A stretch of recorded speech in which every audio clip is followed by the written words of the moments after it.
Hello.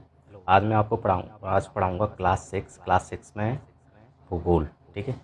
इसमें क्या है, सामाजिक विज्ञान, जिसमें भूगोल की बुक है उसका नाम क्या है, पृथ्वी हमारा आवास। तो इसमें आपके जो है वैसे सूची में दिए हैं सब आपके चैप्टर दिए हुए हैं। तो इसमें सबसे पहले चैप्टर का नाम है सौर मंडल में पृथ्वी। तो आज सबसे पहले मैं आपको ये पार्ट पढ़ाऊँगा, सौर मंडल में पृथ्वी। तो ये जो है भूगोल का जो फर्स्ट पार्ट है। तो इसमें आपको सभी पूरी जो चैप्टर में टॉपिक दिए हैं सभी को नहीं पढ़ना है, जो इम्पोर्टेंट्स हैं टॉपिक में से बस उन्हीं को पढ़ना है बस। तो इसमें जैसे कि सबसे पहले दिया हुआ है आपका यहाँ पर पूर्णिमा। तो पूर्णिमा और एक दिया हुआ है अमावस्या। तो पूर्णिमा क्या होता है और अमावस्या क्या होता है।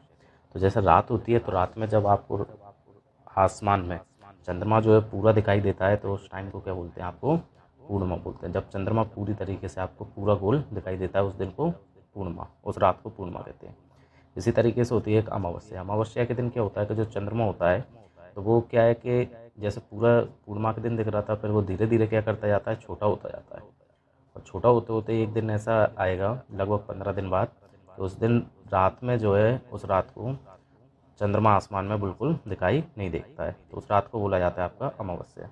तो एक बात और कि जब जैसे अमावस्या अमावस्या के बाद में कुछ दिन बाद में क्या है कि आपको चंद्रमा पहले थोड़ा सा दिखना शुरू होगा, फिर उसके बाद में और ज़्यादा उसकी कलाएँ दिखने लगेंगी, फिर और दिखने लगेंगी, और लगभग 15 दिन बाद जो है आपका चंद्रमा पूरा दिखने लगेगा। तो इस तरीके से चंद्रमाओं के जो कलाओं का बढ़ने वाला टाइम होता है उसे बोलते हैं आपका शुक्ल पक्ष बोलते हैं। और जो चंद्रमा है, जो पूरा चंद्रमा दिखाई दे रहा था वो धीरे धीरे करके क्या होता जाता है, कम होता जाता है, उसे बोला जाता है आपका कृष्ण पक्ष। ठीक है। तो ये हो गया आपका पूर्णिमा क्या होती है और अमावस्या क्या होती है। ठीक। इसके बाद में दिया हुआ है आपका खगोलीय पिंड। तो खगोलीय पिंड क्या होता है, सूर्य चंद्रमा तथा वे सभी वस्तुएं जो रात के समय आसमान में चमकती हैं। जैसे सूर्य चंद्रमा आप रात में या फिर दिनों, जिस टाइम पे भी आप आसमान में देखते हो तो दिन में आपको क्या दिखाई देता है, सूर्य।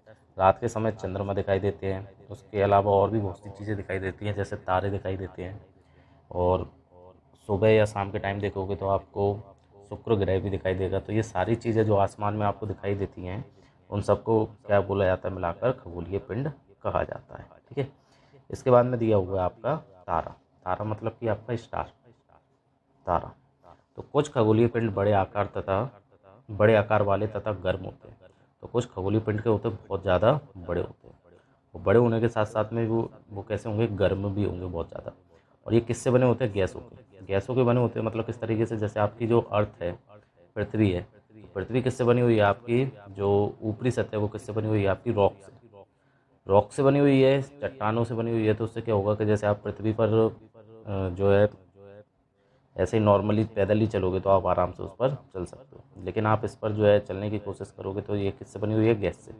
तो इसके आप अंदर क्या है, एंटर कर जाओगे गैस के बने होने की वजह से। और जो तारे होते हैं वो किससे बने होते हैं, गैसों का एक बादल है। और ये क्या बहुत बड़े होते हैं और कैसे होते हैं, गर्म। और साथ ही साथ में अपनी खुद की ऊष्मा और प्रकाश देते हैं। ये क्या है, खुद की ऊष्मा। ऊष्मा मतलब कि जैसे हमारा सूर्य है वो भी एक क्या है, तारा है। तो आपने पढ़ा होगा कि जो पृथ्वी है, पृथ्वी को जो है ऊष्मा मतलब कि एक तरीके से हीटिंग या एनर्जी किससे मिलती है, सूर्य से ही मिलती है। तो सूर्य तारा इसलिए दे रहा है, और साथ ही साथ में जो प्रकाश है वो भी दे रहा है पृथ्वी को ही। तो ये इस तरीके के खगोलीय पिंड जो कि ऊष्मा प्रकाश देते हैं और वो गैसों के बने होते हैं, बहुत बड़े आकार के होते हैं, उन्हें क्या कहा जाता है, तारा। और हमारा जो सूर्य है वो भी क्या एक तारा है। ठीक। और इसके बाद में यहाँ पर ये चीज़ और दी हुई है, आओ कुछ करके सीखे। तो ये इम्पोर्टेंट नहीं है, आप रहने दीजिएगा। नेक्स्ट है, नेक्स्ट क्या दिया हुआ है, रात के समय चमकते हुए अनगिनत तारे सूर्य के समान ही हैं। तो जैसे नाइट में आप जो है आसमान में देखते हो तो आसमान में क्या देखते हैं, आपको बहुत सारे तारे दिखाई देते हैं। तो वो तारे क्या सूर्य के जैसे ही होते हैं, लेकिन वो आपको कैसे दिखाई देते हैं, बहुत ज़्यादा छोटे छोटे दिखाई देते हैं। ऐसा क्यों कारण है कि जैसे हमारे जो अर्थ है, तो अर्थ क्या है आपकी, ये आपकी अर्थ है जैसे, और अर्थ के पास में क्या है, आपका सूर्य है। तो अर्थ के पास में सूर्य है और सूर्य जो है अर्थ से काफ़ी बड़ा है, फिर भी जब आप सूर्य को देखते हो तो आपको इतना बड़ा तो फिर भी नहीं दिखेगा, छोटा ही दिखता है। और इसी तरीके से जो अन्य तारे हैं, अन्य तारे क्या होते हैं, सूर्य से कई तारे तो क्या बहुत ज़्यादा बड़े भी हैं और कई तारे क्या बहुत सूर्य से थोड़े छोटे या बराबर के भी हैं। लेकिन वो क्या है कि जैसे सूर्य हमारे अर्थ से क्या पास में, इसलिए वो कैसा दिख रहा है, बड़ा। और जो दूसरे तारे हैं वो कैसे हमारे पृथ्वी से बहुत ज़्यादा दूर, और बहुत ज़्यादा दूर होने की वजह से जो दूसरे तारे, अन्य तारे हैं, वो पृथ्वी से कैसे दिखाई देते हैं, इस तरीके से छोटे, रात में टिमटिमाते हुए दिखाई देते हैं। ठीक है। अब क्या दिया हुआ है, नक्षत्र मंडल। नक्षत्र मंडल किसे कहते हैं, तो क्या दिया है इसमें, रात्रि में आसमान की ओर देखते समय आप तारों के विभिन्न समूहों द्वारा बनाई गई विविध आकृतियों को देख सकते हैं। ये क्या कहलाते हैं, आपके नक्षत्र मंडल कहलाते हैं। कैसे, कि जैसे आपको ये डायग्राम दिया है, यहाँ पर एक चित्र दिया है, तो उसमें क्या दिया हुआ है, ये यहाँ पर कुछ तारों के समूह दिए हुए हैं। तो इन तारों के समूह में आप देखोगे तो ये तारे गिनती में देखोगे तो ये कितने हो रहे हैं, ये 7 स्टार्स। और ये 7 स्टार्स हैं तो ये इनको मिलाकर क्या बोला जाता है, आपका सप्तऋषि। तो इस तरीके से जो कुछ स्टार्स होते हैं, स्टार्स मिलकर क्या करते हैं, एक अलग ही प्रकार की रचनाएं बनाते हैं, संरचनाएं। उन संरचनाएं जो बनती हैं उनको अलग अलग नाम दिया जाता है। ठीक है। अब इसी तरीके से जो नक्षत्र मंडल है तो वो आपको रात में दिखते हैं, तो एक अर्सा मेजर, अर्सा मेजर को ही बोलते हैं बिग बियर, ये दिखाई देता है। और बहुत ही आसानी से पहचान में आने वाला नक्षत्र मंडल क्या कहलाता है, सप्तऋषि। तो इसी को बोलते हैं सप्तऋषि। सप्तऋषि जो है अर्सा मेजर का ही एक पार्ट है, उसका एक छोटा भाग है। ठीक है, ये हो गया। अब इसके बाद में दिया है आपका नेक्स्ट, वो है ध्रुव तारा। तो ध्रुव तारा क्या होता है, अब जैसे आपको दिन के समय कहा जाए कि आपको क्या करना है, पूरब दिशा की ओर कोई सिटी है, वहाँ पर आपको जाना है और आपको ये मालूम नहीं है कि रास्ता कैसे है, कहाँ से है। तो फिर भी आपको अगर दिन के समय आपको इतना तो मालूम हो गई कि जिस जगह से सूर्य निकलता है, सूर्य उदय होता है, तो सूर्य उदय होता है तो उस जगह पर आपका क्या होता है, पूरब दिशा। और पूरब दिशा में आपको जाना है, तो जो रोड आपको पूरब की ओर जा रही होगी तो उस रोड पर आप क्या है, चले जाओगे। और उसके बाद में क्या है कि जहाँ पर आपको पूरब में जिस जगह पे जाना है वहाँ पर आसानी से पहुँच सकोगे। लेकिन रात्रि के समय क्या होता है, रात्रि के समय ना तो आपके पास सूर्य है, तो उससे आपको रात के समय दिशाएं निर्धारित करने में क्या थोड़ा सी डिफ़िकल्टी होती है। तो एक तारा होता है जिसका नाम क्या है, ध्रुव तारा, उसी को बोला जाता है आपका उसी को आपको उत्तर तारा भी बोला जाता है। अब इस तारे को कैसे पहचाना जाता है, जैसे कि आपको यहाँ पर बताया था, ये होता है सप्तऋषि। सप्तऋषि में ये 2 स्टार्स हैं, इन 2 स्टार्स को अगर आप देखो और यहाँ से एक ऐसी काल्पनिक लाइन रेखा खींचो, तो यहाँ पर जो है एक, ये जो है एक स्टार पे जाके मिल जाएगी यहाँ। इसी स्टार्स को क्या बोलते हैं, आपका ध्रुव तारा। और ये जो तारा है आपका कहाँ पर हमेशा किस जगह पर रहता है, ये आपका उत्तरी दिशा में रहता है, उत्तरी दिशा में। ठीक है, तो हमेशा उत्तरी दिशा में देखिएगा तो आपको रात में ये तो मालूम पड़ जाएगा कि ये उत्तरी दिशा में है। तो ये ये अगर इस साइड है तो क्या होगा, ये वाली दिशा कैसे हो जाएगी, आपकी उत्तर दिशा हो जाएगी। ठीक है, और उसके बाद में उत्तर के अपोजिट वाली दक्षिण होती है, आप पूरब भी मालूम कर लोगे और पश्चिम भी। तो रात के समय भी अगर आपको किस दिशा में जाना है तो इस ध्रुव तारा की सहायता से आप आसानी से जा सकते हैं। नेक्स्ट दिया हुआ है आपका ग्रह। ग्रह किसे कहते हैं, कुछ खगोलीय पिंडों में अपना प्रकाश एवं ऊष्मा नहीं होती है। तो ऐसे खगोलीय पिंड किसे कहते हैं, जो कि आसमान में आपको जो भी चीज़ें दिख रही हैं वो सारी चीज़ें क्या कहलाती हैं, खगोलीय पिंड कहलाती हैं। तो ऐसे खगोलीय पिंड जिनमें ना तो खुद का प्रकाश है ना ही ऊष्मा है, मतलब वो क्या स्वयं से नहीं चमकते हैं और ना ही वो हीट जनरेट करते हैं, हीट मतलब कि ऊष्मा। वे तारों के प्रकाश से प्रकाशित होते हैं, जैसे हमारी पृथ्वी है। तो पृथ्वी पर सूर्य से आने वाला जब प्रकाश पृथ्वी पर पड़ता है तो वो हमें क्या है, जो हमारी पृथ्वी है वो सौरमंडल में चमकती हुई दिखती है। इसी तरीके से आपका जो चंद्रमा, तो चंद्रमा पर जब सूर्य का प्रकाश पड़ता है तब चंद्रमा हमारा क्या है, चमकता हुआ दिखाई देता है। तो तारों के प्रकाश से प्रकाशित होते हैं ऐसे पिंड क्या कहलाते हैं, ग्रह। अब ये जो पिंड होते हैं इनको आप ग्रह कह रहे हैं, जबकि चंद्रमा है, चंद्रमा में भी यही कंडीशन अप्लाई होती है कि वो जो है प्रकाश कहाँ से लेता है, तारों से। जैसे हमारा चंद्रमा है वो किससे ले रहा है, सूर्य से। ठीक, और ऊष्मा जो है वो भी किससे ले रहा है, सूर्य से ले रहा है। अब ग्रह और उपग्रह में क्या अंतर हुआ, तो ग्रह जो होते हैं वो किसकी परिक्रमा करते हैं, तारे की, किसी भी तारे की। उपग्रह होते हैं वो किसकी परिक्रमा करते हैं, किसके चारों ओर घूमते हैं, आपके ग्रह के चारों ओर घूमते हैं। ठीक है, अब इसके बाद में आपका दिया हुआ है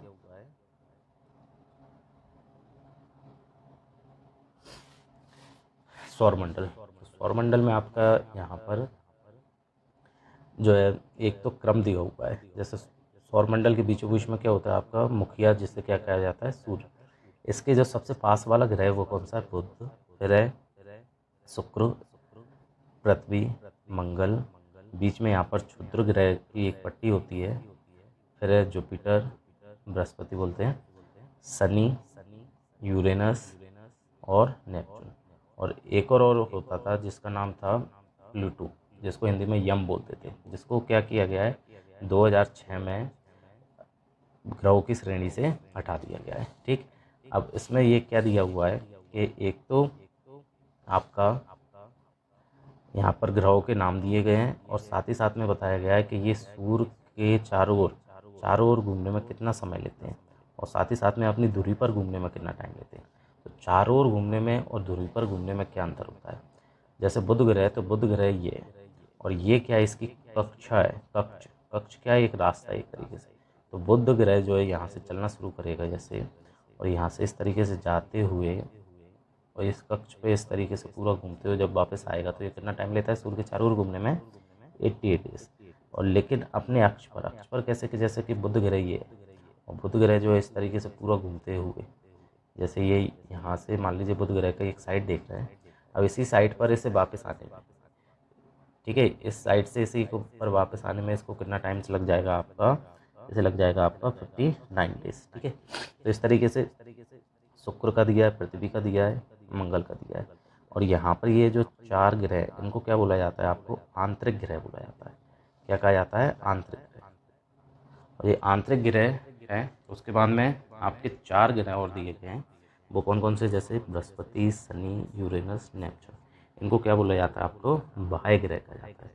अब इसमें जो है अंतर क्या है, एक तो आप इस जगह से भी देख सकते हो कि जो क्षुद्र ग्रह की जो पट्टी है उसके अंदर की साइड में जितने भी ग्रह हैं वो क्या है? आपके आंतरिक ग्रह। और क्षुद्र ग्रह की पट्टी के बाहर की साइड में जितने भी ग्रह हैं वो सारे क्या कहलाते हैं? आपके बाह्य ग्रह।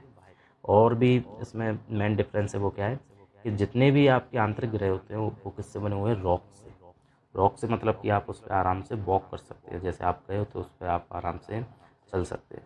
लेकिन ये जो बाह्य ग्रह हैं जैसे बृहस्पति, शनि, यूरेनस और नेपच्यून, तो इन पर अगर आप जाओगे तो इन पर आप कदम भी रखोगे तो वो क्या रॉक से नहीं बने हुए हैं, वो किससे बने हुए हैं? आपके गैसों के बने हुए हैं। गैसों के, और अंदर की साइड में क्या होता है? लिक्विड रहता है अंदर की साइड में। ऊपर की साइड क्या है? गैसों के बादल हैं, और अंदर की साइड क्या है? आपके लिक्विड है। तो आप जैसे ही इस पर आप क्या करोगे, एक कदम रखते हैं या इस पर रुकने की कोशिश करते हैं तो आप इस पर गैसों के बादल पे तो रुक नहीं पाओगे और सीधा कहाँ पहुँचोगे? इसके अंदर लिक्विड वाले पार्ट में पहुँच जाते हैं। ठीक है, और इसी में आपके साथ ही साथ में क्या दिए हुए हैं कि जो उपग्रह हैं, किसी ग्रह के पास कितने उपग्रह हैं उनकी संख्या दी गई है। जैसे पृथ्वी के पास 1 है, मंगल के पास जो उपग्रह है उनकी संख्या 2 है, बृहस्पति के पास जो उपग्रह है तो उनकी संख्या है लगभग 53, शनि के पास भी 53, और इसी तरीके से यूरेनस के पास 27 और नेपच्यून के पास कितने हैं? 13। ठीक है, और साथ ही साथ में इसमें जो है क्या दिया गया है कि जो सूर्य है, सूर्य के चारों ओर जो भी ग्रह हैं वो क्या करते हैं? परिक्रमा करते हैं। तो परिक्रमा करने में कितना समय लगता है? और इसमें जो क्वेश्चन आते हैं वो इस तरीके से आते हैं कि इन 2 ग्रहों कोई भी 2 ग्रह हैं उनका नाम दे देंगे कि इन 2 ग्रहों में से सूर्य का परिक्रमा करने में अधिक समय कौन लेता है। जैसे आपसे पूछ लिया मंगल और दूसरा पूछ लिया शनि, तो आप बस इतना ध्यान रखिए कि सूर्य के नज़दीक कौन है, मंगल है या शनि है। अगर मंगल, जैसे आपको मालूम पड़ रहा है यहाँ पर क्या है, मंगल सूर्य के क्या है? पास में, और शनि क्या दूर है, तो शनि जो है परिक्रमा करने में क्या ज़्यादा समय लेगा मंगल की अपेक्षा। यहाँ पर दिया भी है, जो जितना पास में वो उतने ही कम समय में सूर्य की परिक्रमा कर रहा है। अब यहाँ पर जो दिन दिए हैं 88 दिन मतलब पृथ्वी के 88 दिन जितने होते हैं। तो पृथ्वी पर जब 88 दिन लगभग 3 महीने गुजरेंगे तो उसमें क्या बुध ग्रह सूर्य का एक चक्कर लगा लेता है। ऐसे ही आपका शुक्र ग्रह के दिए पृथ्वी के दिन, फिर मंगल कितने टाइम पे जो है वो सूर्य के चारों ओर चक्कर लगा लेगा। फिर उसके बाद में बृहस्पति ग्रह कब तक चक्कर लगा लेता है? 11 साल 11 महीने लगते हैं, लगभग 12 साल लगते हैं उसे। शनि को 29 साल 5 महीने लगते हैं। उसी तरीके से यूरेनस को 84 साल लगते हैं और नेपच्यून है उसे 164 साल लगते हैं पृथ्वी के चारों ओर चक्कर लगाने में। तो आप अगर इसे देखोगे ठीक तरीके से तो जो सूर्य के जितने पास में है वो उतनी स्पीड से सूर्य के चारों ओर चक्कर उतनी जल्दी लगाता है। ठीक है, अब नेक्स्ट दिया हुआ है आपका, एक और रह गया यहाँ पर, ये देख लेते हैं जरा। बृहस्पति, शनि और यूरेनस, इनके चारों ओर क्या होते हैं, छल्ले होते हैं। छल्ले जिनको क्या बोला जाता है, रिंग भी कहा जाता है। जैसे आपका ये कौन सा ग्रह है, शनि ग्रह। तो शनि ग्रह के चारों ओर दिख रहा है आपको, तो इसे क्या बोलते हैं, आपके रिंग बोलते हैं या छल्ले बोलते हैं। तो इसी तरीके से जो आपका बृहस्पति है उसके चारों साइड भी क्या है, एक हल्की सी रिंग होती है जो कि आपको जो है स्पष्ट रूप से दिखाई नहीं देती है। और इसी तरीके से बृहस्पति, शनि और साथ ही साथ में एक यूरेनस है, उसके भी चारों साइड में क्या होती है, एक रिंग होती है। ठीक है,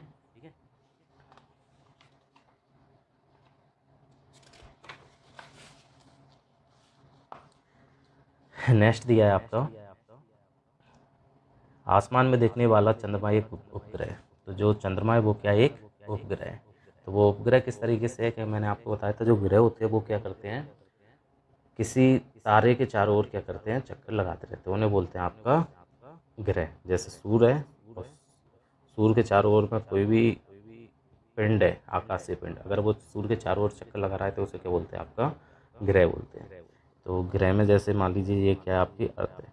लेकिन उपग्रह कैसे बोलते हैं, जो कि ग्रह के चारों ओर चक्कर लगाते हैं, ये आपका क्या होगा, उपग्रह। और ये क्या हो गया, जैसे मून। तो जो सन के चारों ओर चक्कर लगाते हैं उन्हें बोलते हैं ग्रह, और जो ग्रह के चारों ओर चक्कर लगाते हैं उन्हें क्या बोलते हैं, आपके उपग्रह। ठीक है, नेक्स्ट दिया है सौरमंडल। सौरमंडल, सूर्य, 8 ग्रह। 8 ग्रह कौन कौन से आपके, अगर सूर्य से दूरी के अकॉर्डिंग देखोगे तो सबसे पहले बुध, शुक्र, फिर पृथ्वी, मंगल, बृहस्पति, शनि, फिर अरुण, फिर वरुण। तो ये 8 उपग्रह, सॉरी 8 ग्रह, फिर उनके उपग्रह तथा कुछ अन्य खगोलीय पिंड। तो ऐसा नहीं है कि केवल सौरमंडल में केवल सूर्य, उपग्रह, ग्रह और उपग्रह आते हैं, नहीं। इसके अलावा भी कुछ अन्य खगोलीय पिंड होते हैं, जैसे कि क्षुद्र ग्रह और उल्का पिंड। ये भी सब मिलकर क्या बनाते हैं, सौरमंडल का निर्माण करते हैं।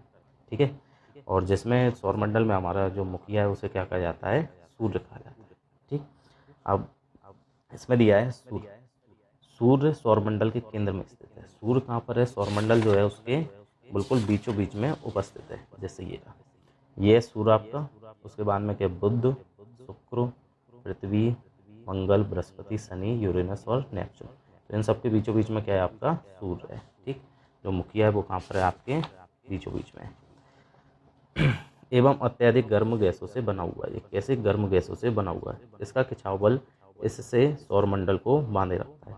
तो जो सूर्य है, सूर्य क्या है, खिंचाव बल सभी को क्या है, अपने से बांध के रखता है, सभी ग्रहों को। जैसे बुध है, बुध, शुक्र, जो 8 ग्रह हैं, उपग्रह हैं, इन सबको क्या है, आपस में बांध के रखता है, जिससे क्या है, ये ग्रह जो है सूर्य के चारों परिक्रमा लगाना बंद करके कहीं और ना चले जाए। इसलिए सूर्य सौरमंडल के लिए प्रकाश ऊष्मा का एकमात्र स्रोत है। तो जो हमारा जो सौरमंडल है उसमें जितने भी ग्रह हैं उन सबको जो प्रकाश है और ऊष्मा को किसके द्वारा मिलता है, उस सूर्य की वजह से मिलती है। लेकिन हम इसकी अत्यधिक तेज ऊष्मा को महसूस नहीं करते। क्यों नहीं करते हैं, जो सूर्य है, सूर्य से क्या बहुत ज़्यादा तेज ऊष्मा निकलती है, लेकिन फिर भी हम क्या है, सूर्य से जो है जितनी ऊष्मा आती है उससे क्या हम महसूस नहीं कर पाते। क्यों, क्योंकि जो हमारे जो सूर्य है वो पृथ्वी से लगभग कितना दूर है, 15 करोड़ किलोमीटर दूर है। ठीक है, तो ये हो गया आपका सूर्य के बारे में। अब सूर्य के बारे में दिया है, पौराणिक रोमन कहानियों में सौल सूर्य देवता को कहा जाता था।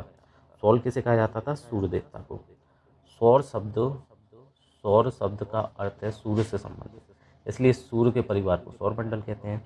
तो सूर्य से संबंधित मतलब कि जैसे कि ग्रह सूर्य से संबंध रख रहे हैं, उपग्रह, क्षुद्र ग्रह, उल्का पिंड वगैरह, ठीक है, बौने ग्रह, तो ये सब क्या सूर्य से संबंध रख रहे हैं, और इन सभी के ग्रुप को क्या बोल देते हैं, आपका सौरमंडल कहा जाता है। ठीक है, नेक्स्ट दिया है आपका ग्रह। हमारे सौरमंडल में 8 ग्रह हैं। हमारे सौरमंडल में कितने, 8 ग्रह। अब सूर्य से दूरी के अनुसार देखेंगे तो सबसे पहले बुध, शुक्र, पृथ्वी, मंगल, बृहस्पति, शनि, यूरेनस तथा नेपच्यून। इनको याद करना है तो याद करने के लिए एक ट्रिक दी हुई है, आप इसको याद कर सकते हैं। My very efficient mothers just served us nuts.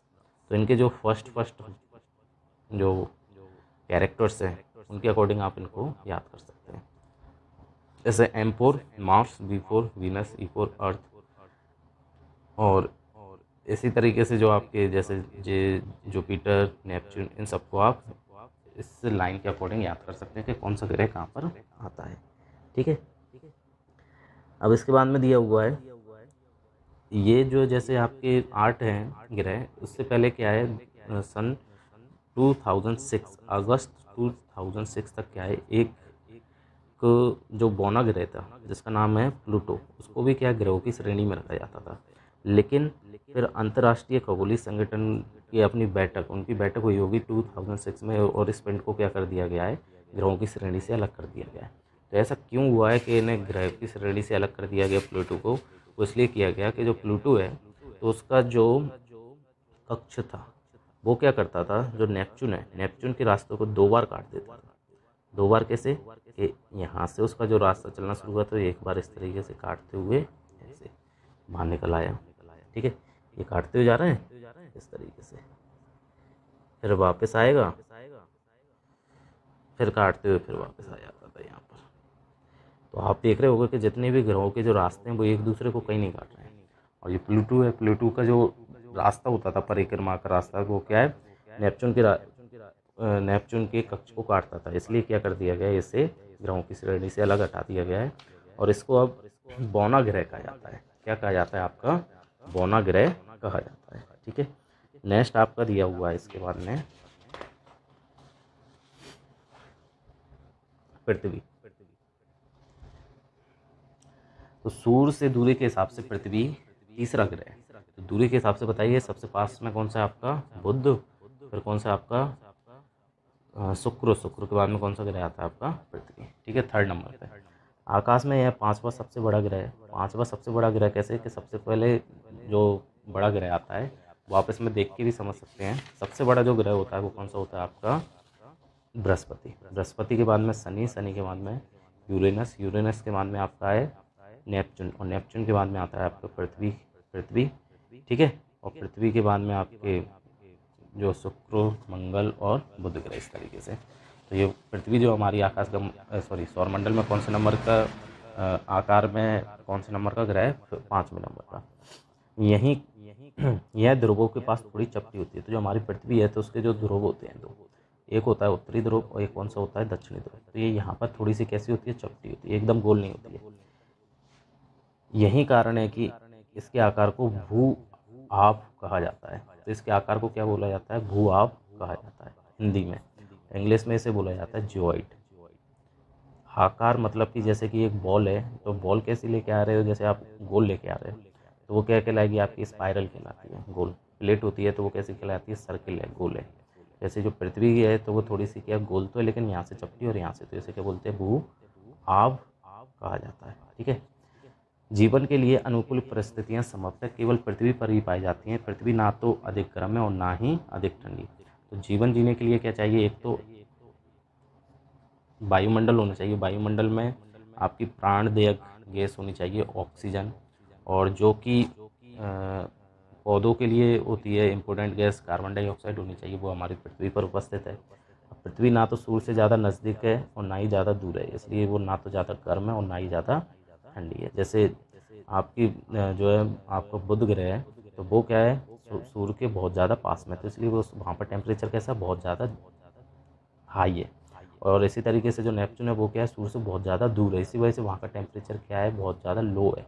वहाँ पर क्या होता है कि जो अ, वहाँ पर जो गैसें होती हैं वो किस रूप में बन जाती है, वहाँ पर आइस के रूप में वहाँ पर जम जाती हैं। ठीक है। वायु में जीवन के लिए आवश्यक गैसें जैसे ऑक्सीजन मौजूद है यहाँ पर। पृथ्वी सौरमंडल का सबसे अद्भुत अद्भुत ग्रह क्यों कहलाता है, अद्भुत ग्रह, क्योंकि यहाँ पर क्या है, लाइफ है, जीवन है। अंतरिक्ष से देखने पर पृथ्वी नीले रंग की दिखाई पड़ती है। ऐसा क्यों होता है, क्योंकि जो पृथ्वी का अधिकतर भाग है, 2/3 भाग सतह पर क्या है, पानी। और पानी को दूर से देखने पर कैसे दिखता है, नीला। आप जैसे नदी वगैरह देखते होगे कभी, तो नदियों को देखते हो तो नदी का पानी कैसा दिखाई देता है, नीला। ठीक है। और इसलिए इसे नीला ग्रह भी कहा जाता है। जब पृथ्वी नीली दिख रही है तो इसलिए इसे कैसा ग्रह भी कहा जाता है, नीला ग्रह। नेक्स्ट क्या दिया हुआ आपका, चंद्रमा। हमारी पृथ्वी के पास केवल एक उपग्रह है, चंद्रमा। उपग्रह एक है, लेकिन कैसा, नेचुरल, जो कि नेचर ने खुद बना के दिया है, वो कैसा, एक ही उपग्रह है। उसके बाद में क्या है, इसका व्यास पृथ्वी के व्यास से केवल 1/4 है। जितना पृथ्वी का व्यास है उससे कितना है, 1/4। यह इतना बड़ा इसलिए प्रतीत होता है क्योंकि यह हमारे ग्रह से अन्य खगोलीय पिंडों की अपेक्षा क्या नज़दीक है। तो जो हमारा चंद्रमा है, तो जैसे अर्थ है, तो अर्थ के क्या है, बहुत पास में जो है चंद्रमा है, क्या है, पास में चंद्रमा, इसलिए वो हमें क्या दिखाई देता है, थोड़ा बड़ा। और जबकि अन्य जो खगोलीय पिंड होते हैं वो जो कि चंद्रमा से बहुत बड़े हैं, लेकिन वो भी कैसे दिखते हैं, छोटे दिखाई देते हैं। क्यों? क्योंकि वो हमारी पृथ्वी से क्या है, ज़्यादा दूर है। और जो पास में चंद्रमा वो कैसा दिखता है, हमें बड़ा दिखता है। ठीक है। तो जो चंद्रमा है वो हमसे लगभग 3,84,400 किलोमीटर दूर है। इसी तरीके से जो सूर्य है वो, ये कितना है चंद्रमा, ये हमारे अर्थ है, ये मून मान लीजिए, ये सन। तो अर्थ से लेके मून तक की दूरी है 3,84,400 किलोमीटर। और वहीं अर्थ से सन तक की दूरी है वो कितनी है, लगभग 15 करोड़ किलोमीटर दूर तक है। ठीक है, ये हो गया। अब इसके बाद में देखिए क्या दिया गया है यहाँ पर, प्रकाश की गति लगभग 3 लाख किलोमीटर प्रति सेकंड होती है। प्रकाश मतलब कि जो लाइट होती है उसकी गति। तो ऐसे मतलब कि जो सन है, तो सन से जो लाइट निकलती होगी तो वो भी कितनी स्पीड से चलती होगी, 3 लाख किलोमीटर पर सेकंड। एक सेकंड में 3 लाख किलोमीटर पहुंच जाती है। लेकिन फिर भी इसे जो हमारे अर्थ है, पृथ्वी पर आने में कितना टाइम लग जाता है, लगभग 8 मिनट। तो ऐसा क्यों होता है, क्योंकि जो हमारी पृथ्वी है वो सूर्य से कितना दूर है, लगभग 15,000 करोड़ किलोमीटर दूर है। तो यहाँ से यहाँ तक आने में जो लाइट है, सूर्य की लाइट को आने में कितना टाइम लग जाता है, 8 मिनट। ठीक है। नेक्स्ट दिया है, नील आर्मस्ट्रॉन्ग पहले व्यक्ति थे जिन्होंने 20 जुलाई 1969, नील आर्मस्ट्रॉन्ग कौन से थे, फर्स्ट पर्सन थे जो कि 20 जुलाई 1969 को सबसे पहले चंद्रमा की सतह पर कदम रखा था जिन्होंने। ठीक है। नेक्स्ट दिया है उपग्रह, एक खगोलीय पिंड जो कि ग्रहों के चारों ओर चक्कर लगाता है उसे क्या बोलते हैं, उपग्रह बोलते हैं। जैसे कि सूर्य के चारों ओर क्या है, ग्रह चक्कर लगाते हैं, वैसे कि उपग्रह क्या करते हैं, ग्रहों के चारों ओर चक्कर लगाते हैं। अब ग्रह दो प्रकार के होते हैं, एक तो होता है आपका नॉर्मल जो ग्रह होता है, नेचर के द्वारा, प्रकृति खुद बना के देती है, उसे बोलते हैं प्राकृतिक उपग्रह। और कुछ होते हैं मानव निर्मित। तो मानव निर्मित होते हैं तो उनको क्या बोला जाएगा, मानव निर्मित उपग्रह। जैसे सैटेलाइट है, और इसको क्या किया जाता है, रॉकेट प्रक्षेपण किया जाता है, ऊपर पहुंचाया जाता है। फिर ये इस तरीके से इसके अलग अलग पार्ट्स हो गए, और एक जो सैटेलाइट उपग्रह यहाँ पर खुल जाएगा, और जो कि क्या है, किसी ग्रह जैसे हमारी पृथ्वी है, पृथ्वी के चारों ओर क्या करता रहेगा, कंटिन्यू चक्कर लगाता रहेगा। ठीक है। अब नेक्स्ट आपका दिया हुआ है इसमें,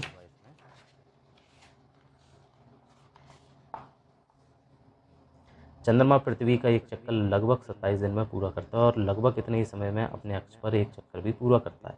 तो चंद्रमा जो है ना, पृथ्वी का जो पृथ्वी है उसका एक चक्कर लगाने में कितना टाइम लेता है, 27 डेज लेता है। कितने डेज, 27 डेज। और इतने ही टाइम में वो क्या करता है कि अपने अक्ष पर मतलब कि जैसे चंद्रमा का एक फेस दिख रहा है, जिस तरीके से घूमते घूमते घूमते घूमते आपको यहाँ पर वापस दूसरा वही फेस देखने के लिए कितने टाइम लग जाएगा, 27 डेज। लेकिन जो चंद्रमा होता है, इसी दोनों की जो है समान समय अवधि होने की वजह से चंद्रमा की हमेशा में क्या है, एक ही साइड दिखती है अर्थ से, हमेशा। ठीक है। दूसरी साइड जो होती है चंद्रमा की वो हमें अर्थ से दिखाई नहीं देती है, जैसे जो दूसरी साइड होगी वो दिखाई नहीं देती है। ठीक है। नेक्स्ट क्या दिया आपके, क्षुद्र ग्रह, तारों, ग्रहों तथा उपग्रहों के अतिरिक्त असंख्य छोटे छोटे पिंड जो सूर्य के चारों ओर चक्कर लगाते रहते हैं उन्हें क्या बोलते हैं, क्षुद्र ग्रह कहा जाता है। ठीक है। तो क्षुद्र ग्रह हो गए। फिर उसके बाद में क्या दिया हुआ है, अब जो क्षुद्र ग्रह है वो क्या है, एक मंगल और बृहस्पति के बीच में एक पट्टी मिलती है, वो उसमें क्या बहुत सारे क्षुद्र ग्रह पाए जाते हैं।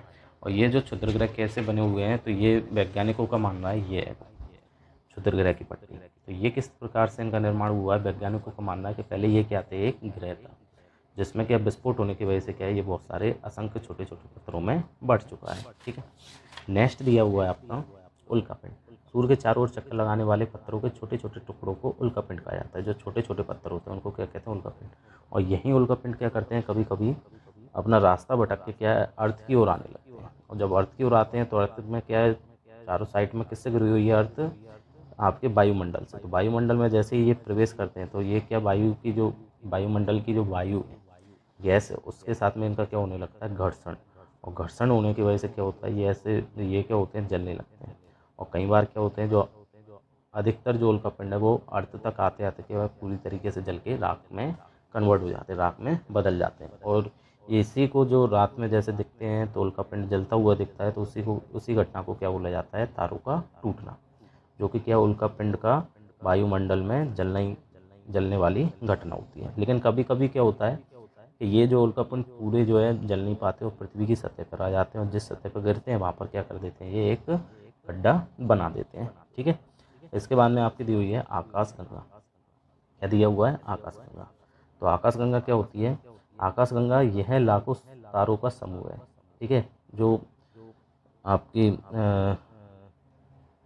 आकाशगंगा है वो क्या, बहुत सारे तारों का समूह है। रात में अगर आप देखोगे तो रात में इस तरीके से एक जो है एक सफ़ेद पट्टी दिखती है जिसमें क्या बहुत सारे तारे दिखाई देते हैं, तो इसको क्या बोला जाता है, आकाशगंगा कहा जाता है। ठीक है।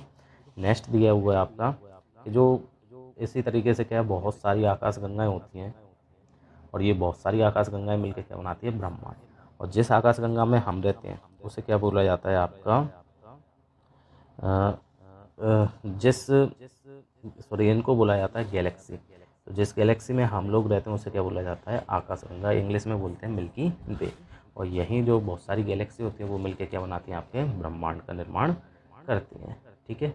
अब इसके बाद में ये जो कुछ ये आप पढ़ लीजिएगा कि इसमें जो है हम लोग जो है पूरे ब्रह्मांड में किस जगह पर है, तो हम हैं तो वो किससे कनेक्टिव है, पृथ्वी पर। और पृथ्वी किससे कनेक्ट है, सौरमंडल से जुड़ी हुई है। सौरमंडल आकाशगंगा से, आकाशगंगा किससे जुड़ा हुआ है, ब्रह्मांड से। अब ये जो क्वेश्चन है ये आप कर लीजिएगा इस चैप्टर को दोबारा से पढ़ने के बाद में। ठीक है। और इसके बाद में मैं आपको सेकंड चैप्टर पढ़ाऊँगा जिसका नाम क्या है, ग्लोब, अक्षांश एवं देशांतर। ठीक है।